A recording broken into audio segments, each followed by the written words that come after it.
Alors, bonjour tout le monde, bienvenue à l'Assemblée publique sur conseil d'administration de la STO. Avant de céder la parole à M. Vézina pour la lecture de l'ordre du jour, je voudrais souligner les dernières semaines où est-ce qu'on a eu des grosses tempêtes. On ne s'en cachera pas hein, au niveau de la neige qu'on a eue, extraordinaire. Je veux remercier et féliciter aussi nos chauffeurs l'autobus bien entendu les superviseurs qui étaient sur le terrain, les gens d'entretien au niveau de la STO, qui ont assuré une qualité de service. On regarde, plusieurs personnes ont fait du télétravail avec les écoles. Les STO, on était là, on a toujours été là. Alors, je vais les remercier d'avoir assuré la sécurité des gens qui ont utilisé le transport en commun. C'est important. Et merci pour leur bon service. Monsieur Lissette. Merci, M. le Président. Alors, l'item 1.1 de l'ordre du jour, c'est la période de questions des citoyens à l'intention des membres du conseil d'administration. Nous n'avons reçu aucune question par courriel. Cependant, dans la salle, nous avons M. Roger Swetnam qui désire s'adresser au conseil. M. Swetnam, vous pouvez vous lever et vous avancer. Pas rester assis, est-ce que ça vous convient? Ça convient parfaitement. Je pense que j'ai envoyé un courriel. Monsieur le Président de mon conseil d'administration SCO, je tiens d'abord à vous remercier de la réunion aujourd'hui. J'ai déménagé à Gatineau, à Elmer, en octobre 2021, après avoir vécu les 30 dernières années à Vancouver. Je suis très impressionné par les améliorations que vous avez apportées au transport en commun, notamment avec le projet de commun. Je sais personnellement comment l'ajout du Canada Line à Vancouver en 2010 et d'autres extensions de réseau depuis lors ont transformé pour le mieux la façon de me déplacer et de profiter de la ville à Vancouver. Je sais que je ne sors pas seulement ce n'est pas les grands projets d'expansion, mais aussi les milliers d'ajustements apportés au système qui ont réduit les blocages et amélioré l'accès et la planification qui ont mené à du changement qualitatif global du système. D'où la raison de ma présentation de mes questions aujourd'hui. En prévision d'un voyage heureux que ma femme et moi ferons au printemps, j'ai pris un autobus près de notre maison jusqu'à l'aéroport international d'Ottawa pour voir si ce voyage en transport en commun serait faisable et nous permettant aussi d'oublier la nécessité de trouver une stationnement et de utiliser notre voiture à l'aéroport. Je suis ressorti de cette expérience avec deux observations, de suggestions que j'aimerais partager avec vous. La première chose, c'est que l'autobus 58 m'a amené directement à Printemps, qui était bien. J'ai fait le transfert vers la ligne 1 de l'OCI Transport. Je suis allé jusqu'à l'arrêt suivante à la station BU. Je suis descendu et j'ai pris la ligne 2 de l'OCI Transport. Et je suis allé jusqu'à l'arrêt BU. Et je suis finalement rendu à l'aéroport. Bien que long, comme j'avais prévu, l'effet a aussi été bien meilleur que je n'avais pas m'attendre. Mais l'expérience pourrait être meilleure. Premièrement, au lieu de s'arrêter au terminus du Prétomie, comme 259, le SCO pourrait s'arrêter à l'échangeur véhicule, où les lignes 1 et 2 se connectent. Ce petit changement permettrait, je crois, d'économiser entre 20 et 40 minutes de trajet aller-retour vers l'aéroport selon l'heure de la journée. Et cela pourrait être réalisé à un coût pratiquement nul pour le STO. La plus importante, encore, la connexion véhicule éliminer un obstacle important pour ceux qui souhaitent se déplacer entre le centre-ville d'Elmer, par exemple, à l'aéroport Prescott, ou par exemple pour les étudiants à l'Université de Carleton qui souhaitent assister à un concert à la mairie d'Elmer.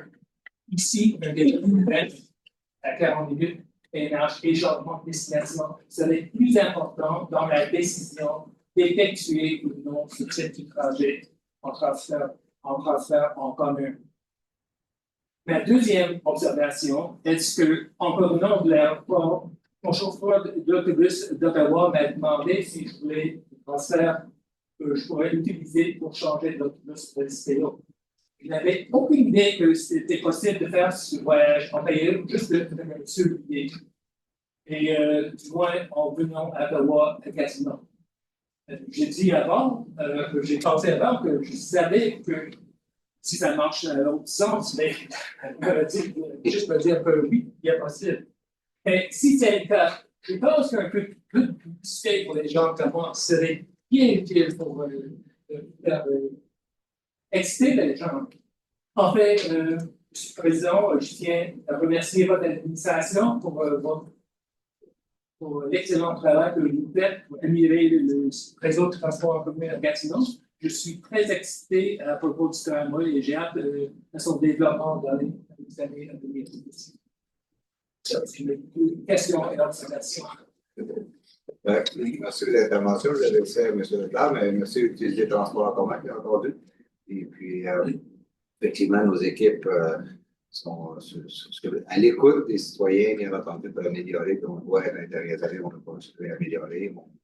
On va continuer. Vous allez voir des améliorations encore les prochaines années.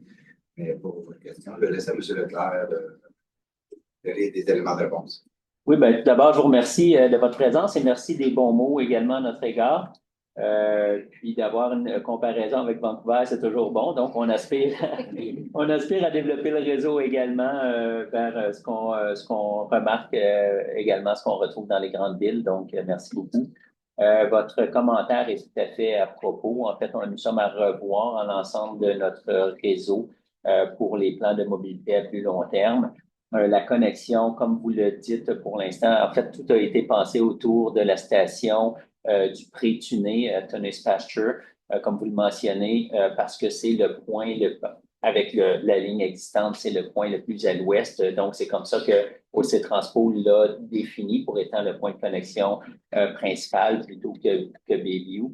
Maintenant, avec le prolongement de la ligne 2 qui va jusqu'à l'aéroport, ça amène effectivement là, des considérations additionnelles qu'on va certainement prendre en considération dans nos analyses. Donc, premièrement, je vous le remercie.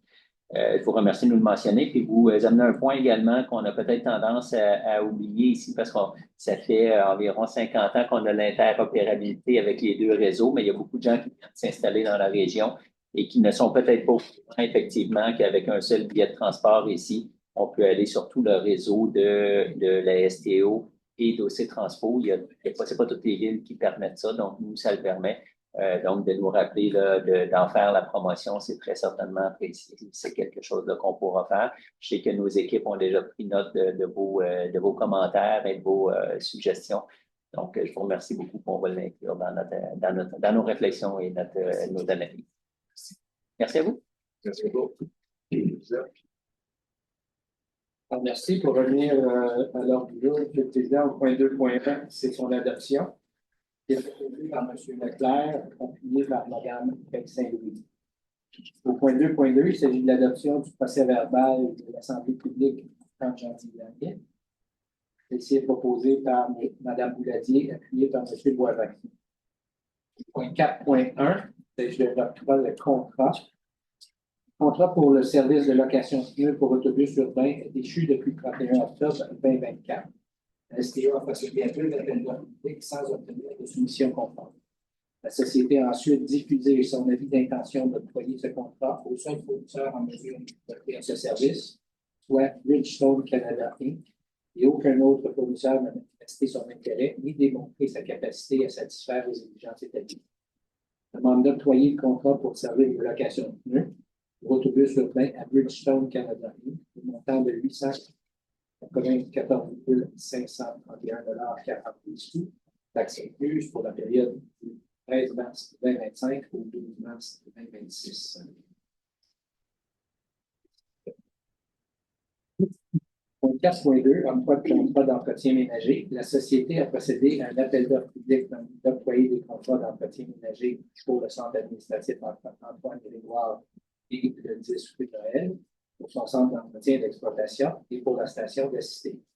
Pour chaque emplacement, plusieurs solutions conformes ont été reçues. On vous demande d'octroyer le contrat d'entretien du centre administratif Antoine Grégoire et 10 rue Noël à Claro Entretien Inc. au montant pouvant totaliser 337 515 sous taxes incluses, si l'option est exercée. Le contrat pour le centre d'entretien et d'exploitation à Claro Entretien également au montant pouvant totaliser 110 771 sous taxes incluses, si l'option est exercée. Et finalement, le contrat pour l'entretien de la station de la Cité à 9472319 Québec Inc. Groupe MMD Services, montant pouvant totaliser 354 543 sous, 354 543 et 58 sous, taxes incluses, si l'option est exercée. Proposé par M. Morin et par Mme Toulouse. Au point 5.1, adoption du règlement numéro 178 autorisant un emprunt de 4 900 000 pour l'entretien préventif des moteurs d'autobus. La société souhaiterait construire et remplacer certaines composantes de moteurs de ces autobus afin de prolonger leur durée de vie utile. Les coûts admissibles à la réalisation du projet sont évalués à 4 900 000 $. La STO est admissible à une subvention dans le cadre du programme d'aide gouvernementale au transport collectif des personnes, va aller jusqu'à 50% des coûts admissibles. On demande d'adopter un règlement d'emprunt de 4 900 000 $ pour l'entretien préventif de l'automobile.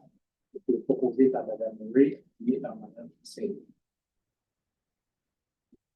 Au point 10.1, un emploi de contrat pour service d'audit externe.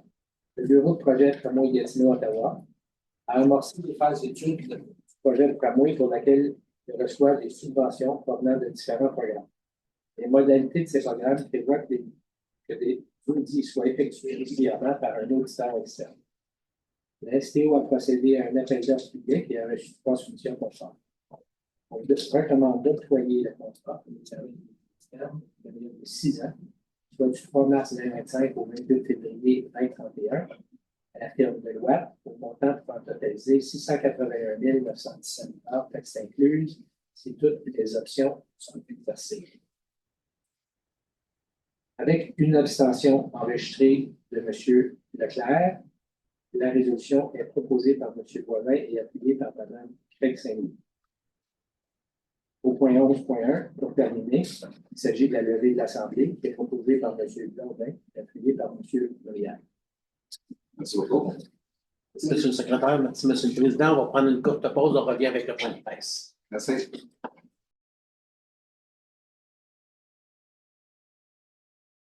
Alors, bonjour et bienvenue au point de presse qui suit le conseil d'administration. Mon nom est Yannick Boursier, responsable des affaires publiques de la STO. Merci d'être parmi nous. Donc, sans plus tarder, je cède la parole au président du conseil d'administration, M. Jocelyn Blondin. Merci. Bon, bonjour à tous. Alors, tout d'abord, je vais tout simplement souligner le bon début d'année que nous avons eu à la STO au niveau de l'achalandage, une augmentation de 21%. Et on a eu des changements aussi cet hiver au service d'hiver avec le retour de la ligne 100 et la ligne 200. Alors, bien entendu, la STO, on continue d'être à l'écoute des passagers pour améliorer le service et on va continuer de la même manière au cours de la prochaine année. Jusqu'au 3 mars, on invite... Oui, jusqu'au 3 mars, effectivement, on invite les citoyens à aller sur le site de la STO pour vos commentaires, vos opinions sur des questionnaires qu'on a au niveau de la planification stratégique. Alors, on invite les gens, bien entendu, à aller sur le site. Toutes les informations sont là. C'est important d'avoir votre opinion pour la planification stratégique pour les prochaines années. En terminant la semaine dernière, vous avez vu sûrement passer l'annonce au niveau du service de police de la ville de Gatineau qui vont débuter des opérations au niveau des plaques ontariennes. Alors, c'est à compter du 3 mars que les gens vont pouvoir dénoncer s'ils veulent au niveau. Alors, nous, de notre côté, on voit ça de bon oeil au niveau de l'équité, au niveau des citoyens. Et bien entendu, le conseil d'administration avait pris des actions dans ce sens-là. Alors, ça vient répondre à des demandes de STO. Je voudrais aussi, en terminant, souligner le bon service de nos employés lors des 2 dernières tempêtes de neige qu'on a eues. Je pense 80 cm en temps de quelques jours. Ça a fait en sorte que ça a un peu dérangé le service, mais nos chauffeurs étaient là. Nos superviseurs aussi étaient là sur le terrain. Nos mécaniciens pour faire en sorte que nos autobus soient en bon état. On a eu plusieurs personnes qui ont fait du télétravail, mais nous, nos chauffeurs, nos employés étaient sur le terrain et ont assuré une qualité de service. J'ai pu constater de moi-même des chauffeurs qui prenaient la peine de débarquer les gens entre les rues pour assurer la sécurité. Alors, je tiens à souligner leur bon service et les remercier. Merci.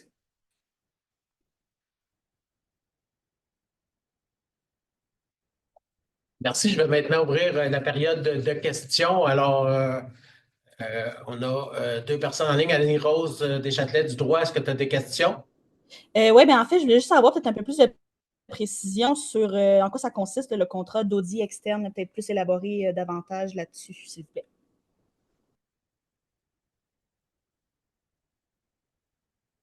Bonjour. Donc, en fait, tous les projets de la STO doivent faire l'objet d'un audit. Donc, quand on fait les demandes de remboursement, les demandes doivent être revues là, par des auditeurs. Donc, c'est des opérations courantes. Là, on doit le faire pour le tramway, mais c'est un mandat là, qui inclut également là, plusieurs projets qui vont venir là, pour la STO. Donc, c'est dans ce contexte-là. Merci beaucoup, c'est tout. Merci.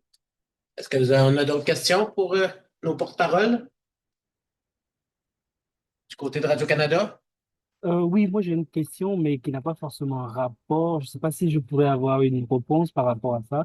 On sait qu'à Québec, il y a eu des retraits d'autobus, je ne sais pas, c'est de Novabus, après des incendies. Et est-ce qu'à Gatineau, il y a des actions aussi qui sont envisagées dans ce sens? Oui, bien, tout d'abord, vous vous souviendrez que nous, on a déjà eu des enjeux comme ça il y a déjà quelques années. On avait pris la décision également de retirer les autobus. Donc, nous, on avait fait là, le travail à ce niveau-là. Et puis, on a offert aussi notre soutien là, aux gens de Québec là, au niveau de notre expertise. Mais nous, ça fait partie maintenant là, de notre programme régulier là, d'entretien des véhicules. Donc, on n'a pas eu à poser d'actions supplémentaires, mais toujours un élément sur lequel on garde un œil attentif. Merci. Merci.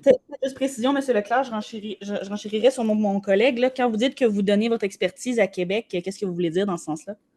Bon, en fait, nos équipes se parlent. On a déjà eu, vous le savez, on avait retiré une quarantaine d'autobus également du service, des autobus articulés. Et puis, on fait ça, en fait, à toutes les sociétés de transport. Quand quelqu'un a un enjeu, demande est-ce que d'autres ont eu cette problématique-là. Donc, nous, on a partagé le diagnostic qu'on avait fait, les mesures qu'on a mises en place. Donc, nos équipes sont en contact avec Québec là, pour les soutenir dans la reprise de leurs opérations. Merci beaucoup. Merci.